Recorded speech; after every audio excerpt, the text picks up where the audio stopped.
ఓం శాంతి. Murali date 18/7/2025.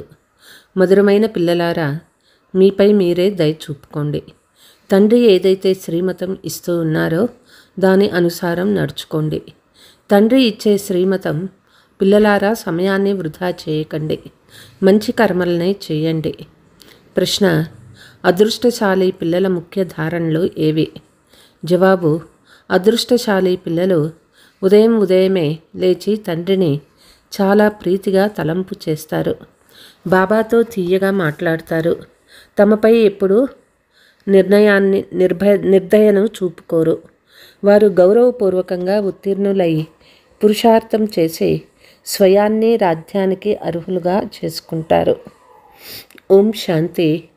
పిల్లలు తండ్రి ఎదురుగా కూర్చున్నప్పుడు తండ్రి బేహద్దు సుఖం ఇచ్చేందుకు శ్రీమతాన్ని ఇస్తున్నారని వారికి తెలుసు. వారిని దయాసాగర్లు, ముక్తిదాత అని చాలా మహిమ చేస్తారు. తండ్రి చెప్తూ ఉన్నారు, కేవలం ఇది మహిమ చేయు విషయమే కాదు, కానీ పిల్లలకు సలహా ఇవ్వడం తండ్రి కర్తవ్యం. అలాగే బేహద్దు తండ్రి కూడా మతం ఇస్తూ ఉన్నారు.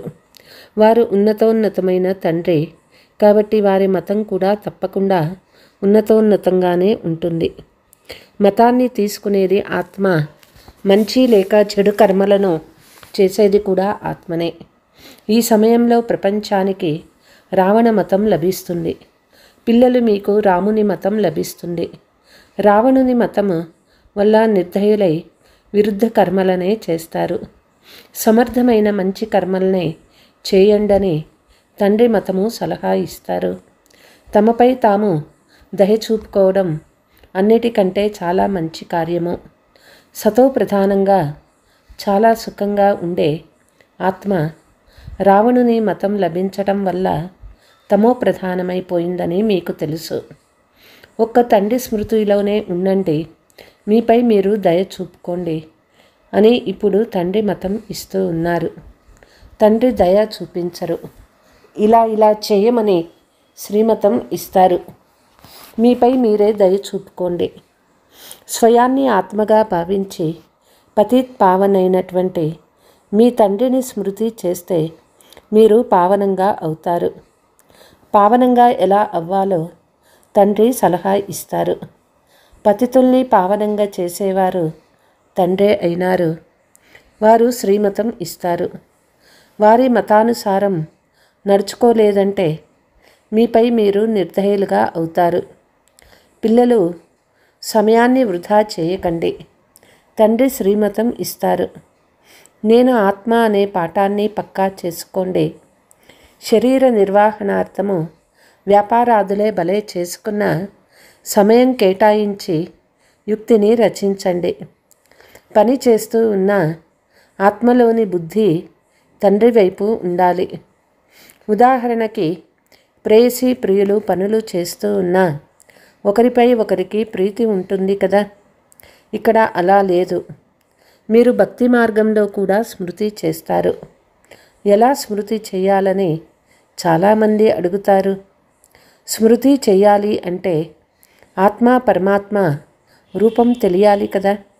ఎందుకంటే పరమాత్మ నామరూపాలకు అతీతుడని భక్తి మార్గంలో పాడతారు. కానీ అలా కాదు. బ్రుకుటి మధ్యలో ఆత్మ నక్షత్రం వలె ఉంటుందని కూడా చెప్తారు.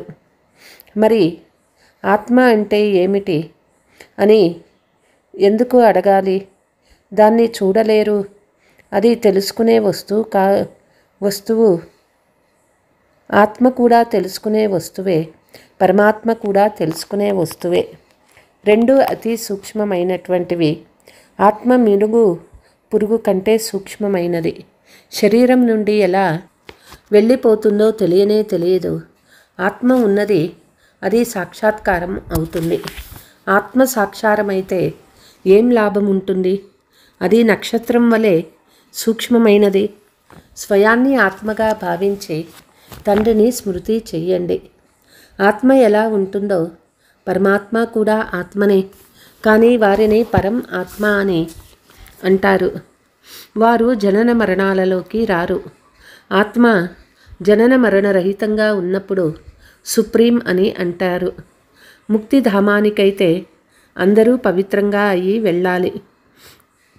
అందులో కూడా నెంబర్ వారుగా ఉన్నారు. కొంతమందికి హీరో హీరోయిన్ల పాత్ర ఉంది. ఆత్మలు నెంబర్ వారుగా ఉన్నారు కదా. నాటకంలో కూడా కొందరికి చాలా ఎక్కువ వేతనం దొరుకుతుంది, కొందరికి తక్కువ దొరుకుతుంది. లక్ష్మీనారాయణల ఆత్మలను మనుష్య ఆత్మలలో సుప్రీం అని అంటారు. భలే అందరూ పవిత్రమైన వారిగా ఏమో అవుతారు. అయినా పాత్ర నెంబర్ వారుగా ఉంటుంది. కొందరు మహారాజులు, కొందరు దాసీలు, కొందరు ప్రజలుగా అవుతారు. మీరు పాత్రధారులు. ఇంతమంది దేవతలు నెంబర్ వారుగా ఉన్నారని మీకు తెలుసు. మంచి పురుషార్థం చేస్తే శ్రేష్ఠ ఆత్మలుగా అయ్యి శ్రేష్ఠ పదవిని పొందుతారు. మనము 84 జన్మలు ఎలా తీసుకున్నామో మీకు స్మృతి వచ్చింది. ఇప్పుడు తండ్రి వద్దకు వెళ్ళాలి. పిల్లలకి ఇప్పుడు ఈ నషా కుషి కూడా ఉంది. మేము నరుణ్ నుండి నారాయణుడిగా విశ్వ అధికారిగా అవుతాము అని అందరూ అంటారు. మరి పురుషార్థం కూడా అటువంటిది చేయాల్సి ఉంటుంది. పురుషార్థానుసారము నెంబర్ వారుగా పదవిని పొందుతారు. అందరికీ నెంబర్ వారుగా పాత్ర లభించింది. ఇది తయారైన డ్రామా. ఇప్పుడు తండ్రి మీకు శ్రేష్టమైన మతాన్ని ఇస్తూ ఉన్నారు. ఎలాగైనా తండ్రి స్మృతి చేసి వికర్మలను వినాశనం చేసుకుంటే తమో ప్రధానం నుండి సతో ప్రధానంగా అవుతారు. పాపభారము తలపై చాలా ఉన్నది. ఎలాగైనా దానిని ఇక్కడే సమాప్తం చేయాలి. అప్పుడే ఆత్మ పవిత్రంగా అవుతుంది. ఆత్మలైన మీరే తమో ప్రధానంగా అయ్యారు కనుక ఆత్మనే సతో ప్రధానంగా అవ్వాలి. ఈ సమయంలో భారతదేశం పూర్తి దివాళా తీసింది. ఈ ఆట అంతా భారతదేశంపైనే ఉంది. వారంతా కేవలం ధర్మస్థాపన కొరకు వస్తారు. పునర్జన్మలు తీసుకుంటూ చివర్లో అందరూ తమో ప్రధానులు అవుతారు. మీరు స్వర్గానికి అధికారులుగా అవుతారు. భారతదేశం చాలా శ్రేష్టంగా ఉండేదని ఇప్పుడు పేదదిగా అయిపోయిందని మీకు తెలుసు. పేదవారికి అందరూ సహాయం చేస్తారు. ప్రతి విషయంలోనూ భిక్ష వేడుకుంటూనే ఉంటారు. పూర్వం ఇక్కడ నుండే చాలా ధాన్యం వెళ్ళేది.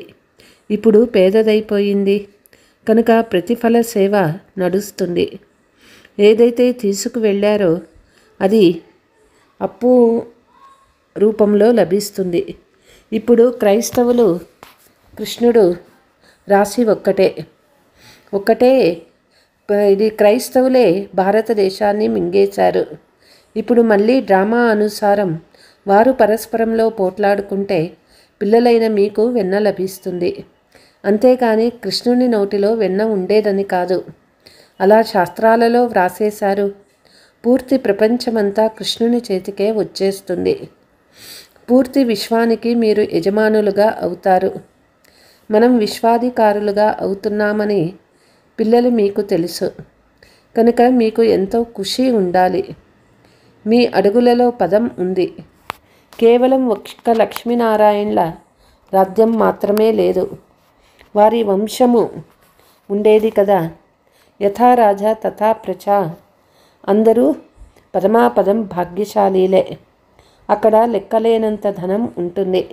ధనం కొరకు ఏ పాపము చెయ్యరు. అపారమైన ధనం ఉంటుంది. అల్లావుద్దీన్ ఆట చూపిస్తారు కదా. అల్లా అంటే దేవీ దేవతా ధర్మాన్ని స్థాపించేవారు. సెకండులో జీవన్ముక్తిని ఇస్తారు. క్రైస్తవులు సెకండులో సాక్షాత్కారం కూడా జరుగుతుంది. లెక్కలేనంత ఖజానాను చూపిస్తారు. మీరాబాయి సాక్షాత్కారంలో కృష్ణునితో నాట్యం చేసేది. అదంతా భక్తి మార్గము. ఇక్కడ భక్తి మార్గంలోని మాటలు లేవు. మీరు ప్రాక్టికల్గా వైకుంఠానికి వెళ్ళి రాజ్యపాలన చేస్తారు. భక్తి మార్గంలో కేవలం సాక్షాత్కారాలు అవుతాయి. ఈ సమయంలో పిల్లలు మీకు గురి లక్ష్యము సాక్షాత్కారం అవుతుంది. మేమిలా అవుతామని మీకు తెలుసు. పిల్లలు మర్చిపోయారు. అందుకే బ్యాడ్జి ఇవ్వబడుతుంది. ఇప్పుడు మనం బేహద్దు తండ్రికి పిల్లలుగా అయ్యాము. ఎంత సంతోషం ఉండాలి. ఇది క్షణక్షణము పక్కా చేసుకోవాలి. కానీ మాయా వ్యతిరేకతతో ఆ ఖుషీ కూడా ఎగిరిపోతుంది. తండ్రి మనల్ని విశ్వాధికారులుగా చేస్తున్నారని తండ్రిని స్మృతి చేస్తూ ఉంటే నష ఉంటుందని కానీ మాయ మరిపిస్తుంది. కనుక మళ్ళీ ఏదో ఒక వికర్మ జరిగిపోతుంది. మేము 84 జన్మలు తీసుకున్నామని పిల్లలు మీకు స్మృతి కలిగింది. ఇతరులెవ్వరూ 84 జన్మలు తీసుకోరు. ఇది కూడా అర్థం చేసుకోవాలి. మనం ఎంతగా స్మృతి చేస్తామో అంత శ్రేష్టమైన పదవిని పొందుతాము. అంతేకాక ఇతరులను తమ సమానంగా తయారు చేయాలి. ప్రజలను కూడా తయారు చేయాలి. ధర్మకార్యం ఇంటి నుండే ప్రారంభమవుతుంది. తీర్థయాత్రలకు కూడా మొదట స్వయంగా వెళ్తారు. తర్వాత బంధుమిత్రులు మొదలైన వారిని కూడా తీసుకువెళ్తారు. కాబట్టి మీరు కూడా ప్రీతితో అందరికీ అర్థం చేయించండి. అందరూ అర్థం చేసుకోలేరు. ఒకే ఇంటిలో తండ్రి అర్థం చేసుకుంటే కొడుకు అర్థం చేసుకోడు. తల్లిదండ్రులు పాత ప్రపంచంపై మనసు పెట్టకండి అని ఎంతగా చెప్పినా ఒప్పుకోరు. చాలా సతాయిస్తారు. ఇక్కడి అంటూ ఉన్నవారు మాత్రమే వచ్చి అర్థం చేసుకుంటారు. ఈ ధర్మస్థాపన ఎలా జరుగుతుందో గమనించండి. ఇతర ధర్మాల శాంప్లింగ్ జరగదు. వారు పైనుండి వస్తారు. వారి శిష్యులు కూడా వస్తూ ఉంటారు. తండ్రి స్థాపన చేస్తారు. అంతేకాక అందరినీ పావనంగా చేసే జతలో తీసుకువెళ్తారు. అందుకే వారిని సద్గురువు, ముక్తిదాత అని అంటారు. సత్యమైన గురువు ఒక్కరే. మనుష్యులు ఎప్పుడూ ఎవ్వరికీ సద్గతి ఇవ్వలేరు. సద్గతి దాత ఒక్కరే. వారినే సద్గురు అని అంటారు. భారతదేశాన్ని సత్యమైన ఖండంగా కూడా వారే చేస్తారు. రావణుడు అసత్య ఖండంగా చేస్తారు. తండ్రి గురించి కూడా అసత్యము, దేవతల గురించి కూడా అసత్యమే చెప్తూ ఉంటారు. అందుకే తండ్రి చెప్తారు, చెడు వినకండి. దీనిని వేశ్యాలయమని అంటారు. సత్యయుగం శివాలయము. మనుషులు ఏమీ అర్థం చేసుకోరు. వారు తమ మతానుసారంగా నడుచుకుంటారు. ఎన్ని గొడవలు పోట్లాటలు జరుగుతూ ఉంటాయి. పిల్లలు తల్లిని, పతి స్త్రీని చంపేందుకు కూడా వెనకాడరు. ఒకరికొకరు హింసించుకుంటూనే ఉంటారు. తండ్రి వద్ద చాలా ధనం ఉంది. ఇవ్వలేదంటే చంపేందుకు కూడా ఆలస్యం చేయరు. ఎంతటి చెడిపోయిన ప్రపంచమైపోయింది. మీరు ఇప్పుడు ఎలా అవుతూ ఉన్నారు? మీ ముఖ్య లక్ష్యం ఏమిటో ఎదురుగా నిలిచి ఉంది. కేవలం పతిత పావన వచ్చి మమ్మల్ని పావనంగా చెయ్యండి అని పిలుస్తారు. విశ్వాధికారులుగా చేయండి అని అడిగేవారు కాదు. గాడ్ ఫాదర్ అయితే స్వర్గాన్ని స్థాపిస్తారు. మరి మనమెందుకు స్వర్గంలో లేము? మళ్ళీ రావణుడు మిమ్మల్ని నరకవాసులుగా చేస్తాడు. కల్పాయువు లక్షల సంవత్సరాలని చెప్పినందున మర్చిపోయారు. తండ్రి చెప్తూ ఉన్నారు, మీరు స్వర్గాధికారులుగా ఉండేవారు. ఇప్పుడు మళ్ళీ చక్రమంలో తిరిగి నరకానికి అధికారులుగా అయిపోయారు. ఇప్పుడు తండ్రి మిమ్మల్ని మళ్ళీ స్వర్గాధికారులుగా చేస్తారు. వారు చెప్తూ ఉన్నారు, మధురమైన ఆత్మలారా, పిల్లలారా, తండ్రిని స్మృతి చేస్తే మీరు తమో ప్రధానం నుండి సతో ప్రధానంగా అవుతారు. తమో ప్రధానంగా అయ్యేందుకు అర్ధకల్పం పట్టింది. పూర్తి కల్పమనే చెప్పవచ్చు. ఎందుకంటే కల్పమంతా కళలు తగ్గుతూనే ఉంటాయి. ఈ సమయంలో ఏ కళ కూడా లేదు. నిర్గుణుడనైనా నాలో ఏ గుణము లేదని పాడతారు. దీని అర్థం ఎంతో స్పష్టంగా ఉంది. ఇక్కడ నిర్గుణ బాలకుల సంస్థ కూడా ఉంది. బాలకులలో ఏ గుణమూ లేదు. వాస్తవానికి బాలకులను మహాత్ముల కంటే శ్రేష్టమైన వారని అంటారు. వారికి వికారాల గురించే తెలియదు. మహాత్ములకు వికారాల గురించి తెలిసి ఉంటుంది. కనుక పదాలు కూడా చాలా తప్పుగా ప్రయోగిస్తారు. మాయ పూర్తిగా అధర్మపరులుగా చేస్తుంది. గీతను కూడా చదువుతారు. భగవాను వాచ కామ మహాశత్రువు అని కూడా చెప్తారు. ఇది ఆది మధ్యాంత దుఃఖం ఇస్తుంది. అయినా పవిత్రంగా అవ్వడంలో ఎన్ని విఘ్నాలు వేస్తారు. కొడుకు వివాహం చేసుకోకుంటే ఎంతగానో కోప్పడతారు. తండ్రి చెప్తూ ఉన్నారు, పిల్లలారా శ్రీమతాన్ని అనుసరించాలి. ఎవరైతే పుష్పాలుగా అవ్వని వారిగా ఉంటారో వారికి మీరు ఎంతగా అర్థం చేయించినా ఎప్పుడూ అంగీకరించరు. కొన్ని స్థానాలలో పిల్లలు మేము వివాహం చేసుకోమంటే తల్లిదండ్రులు ఎన్నో అత్యాచారాలు చేస్తారని చెప్తారు. జ్ఞాన యజ్ఞము రచించినప్పుడు అనేక ప్రకారాలైన విఘ్నాలు ఏర్పడతాయని తండ్రి చెప్తూ ఉన్నారు. 3 అడుగుల నేల కూడా ఇవ్వరు. మీరు కేవలం తండ్రి మతానుసారం స్మృతి చేసి పవిత్రంగా అవుతారు. ఇతర ఏ కష్టమూ లేదు. కేవలం స్వయాన్ని ఆత్మగా భావించి తండ్రిని స్మృతి చేయండి. ఎలా ఆత్మలైన మీరు ఈ శరీరంలో అవతరించారో తండ్రి కూడా అవతరించినారు. మరి కష్టావతారము మత్స్యావతారము ఎలా సాధ్యం అవుతుంది? నన్ను ఎంతగా తిడతారు. కణకణములో భగవంతుడు ఉన్నాడని అంటారు. నన్ను మరియు దేవతలు గ్లాని చేస్తారు. నేను రావాల్సి వస్తుంది. నేనొచ్చి పిల్లలను మళ్ళీ వారసత్వం ఇస్తాను. నేనే వారసత్వం ఇస్తాను. రావణుడు శాపం ఇస్తాడు. ఇది ఆట. శ్రీమతాన్ని పాటించడం లేదంటే వీరి అదృష్టం ఇంతే అని భావించబడుతుంది. అదృష్టశాలి పిల్లలు ఉదయమే లేచి స్మృతి చేస్తారు.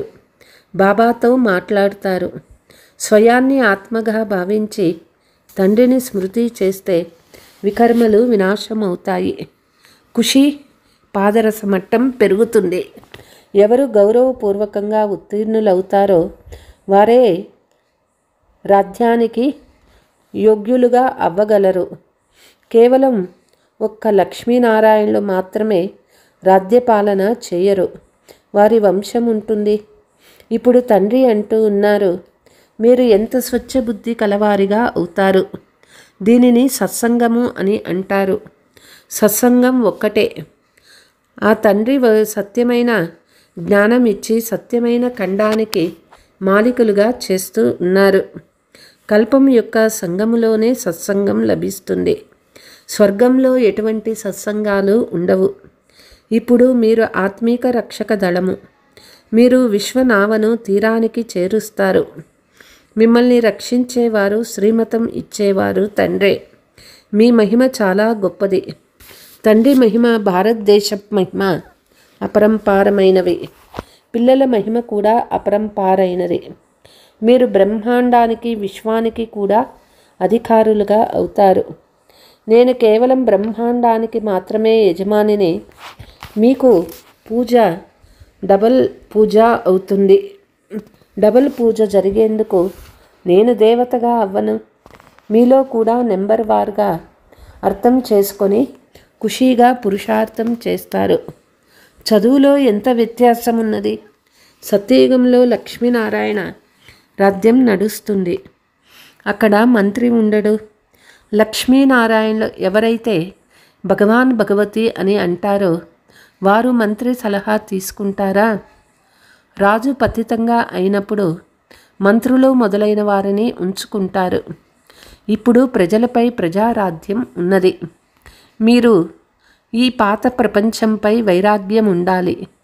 జ్ఞానము, భక్తి, తర్వాత వైరాగ్యము. జ్ఞానాన్ని కేవలం ఆత్మీక తండ్రే నేర్పిస్తారు. ఇతరులెవ్వరూ నేర్పించలేరు. తండ్రి పతిత పావనుడు, సర్వుల సద్గతి దాత. अच्छा मीठे मीठे सिकीलते बच्चों प्रति मात पिता बाप दादा का याद प्यार और गुड मॉर्निंग। रूहानी बाप की रूहानी बच्चों को नमस्ते। हम रूहानी बच्चों की रूहानी मात पिता बाप दादा को याद प्यार गुड मॉर्निंग नमस्ते नमस्ते। ధారణ: బాబా స్మృతితో పాటు మీ సమానంగా తయారు చేసే సేవ కూడా చేయాలి. ధర్మం ఇంటి నుండే ప్రారంభమవుతుంది. అందరికీ ప్రీతితో అర్థం చేయించాలి. ఈ పాత ప్రపంచంపై బేహద్దు వైరాగ్యం కలవారిగా అవ్వాలి. చెడుని వినకండి, చెడుని చూడకండి. అనంతమైన తండ్రి పిల్లలము. వారు మాకు అపారమైన ఖజానా ఇస్తారనే ఖుషీలో ఉండాలి. వరదానము: ప్రతి సంకల్పము, మాట మరియు కర్మను ఫలదాయకంగా చేసుకునే ఆత్మీక ప్రభావశాలి భవ. ఎప్పుడు ఎవరి సంపర్కంలోకి వచ్చినా వారి పట్ల మీ మనస్సు స్నేహము, సహయోగము మరియు కళ్యాణ భావనలతో ప్రభావశాలిగా ఉండాలి. ప్రతి మాట ఎవరికైనా ధైర్యము, ఉల్లాసం ఇచ్చేంత ప్రభావశాలిగా ఉండాలి. సాధారణ మాటలలో సమయం గడిచిపోరాదు. అలాగే ప్రతి కర్మ ఫలదాయకంగా ఉండాలి. స్వయం పట్ల కానీ ఇతరుల పట్ల కానీ పరస్పరంలో కూడా ప్రతిరూపంలో ప్రభావశాలిగా అవ్వండి. సేవలో ఆత్మీక ప్రభావశాలిగా అవ్వండి. అప్పుడు తండ్రిని ప్రత్యక్షం చేసేందుకు నిమిత్తం అవ్వగలరు. స్లోగన్: మీ కిరణాలు విశ్వాన్ని ప్రకాశవంతంగా చేస్తూ ఉండేంతగా శుభచింతకమణులుగా అవ్వాలి. అవ్యక్త ఇషారా: సమయానుసారం శీతలతా శక్తి ద్వారా ప్రతి పరిస్థితిలో మీ సంకల్పాల వేగాన్ని, మాటలను శీతలంగా మరియు దృఢంగా చేసుకోండి. ఒకవేళ సంకల్పాల వేగం ఫాస్ట్గా ఉంటే చాలా సమయం వ్యర్థంగా పోతుంది. కంట్రోల్ చేసుకోలేరు. అందుకే శీతలతా శక్తిని ధారణ చేసుకుంటే వ్యర్థము నుండి రక్షింపబడతారు. ఇది ఎందుకు, ఇది ఏమిటి, ఇది కాదు, అలా కాదు, ఈ వ్యర్థము యొక్క వేగము నుండి విడుదలైపోతారు. అచ్చా. ఓం శాంతి.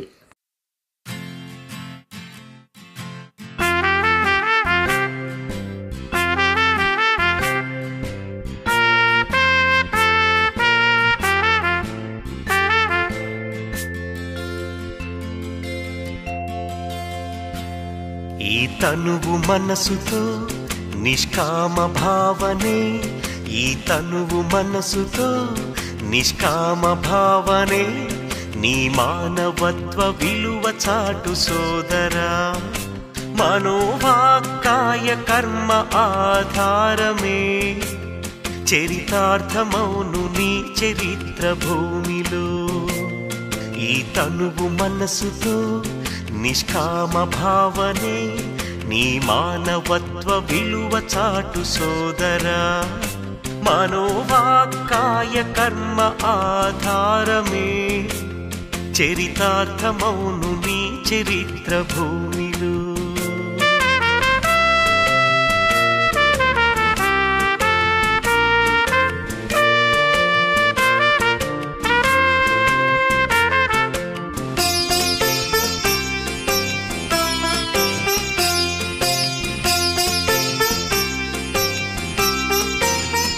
అమూల్యమైన ఈ జన్మ విలువ తెలుసుకో, నీ విలువ తెలుసుకో.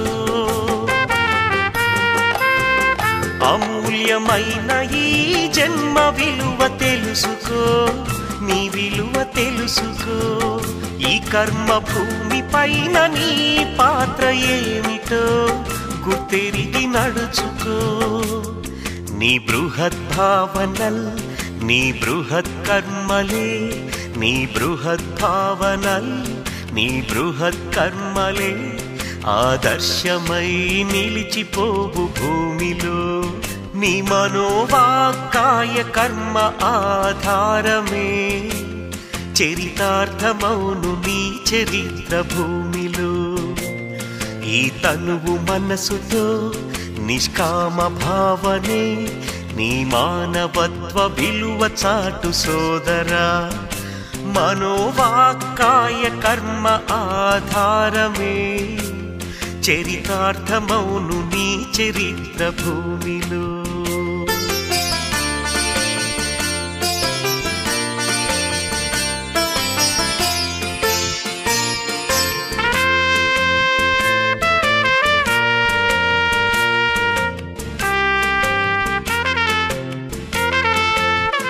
కరుణార్థ ప్రేమ దయా దృష్టి కనులు చూడాలి, నీ కనులు చూడాలి. కరుణార్థ ప్రేమ దయా దృష్టి కనులు చూడాలి, నీ కనులు చూడాలి. సదా సుమధుర సరళ ధ్వనులే నోట రావాలి, నీ నోట రావాలి. ఆత్మాభిమానమే నిన్ను రక్షించునులే, ఆత్మాభిమానమే నిన్ను రక్షించునులే.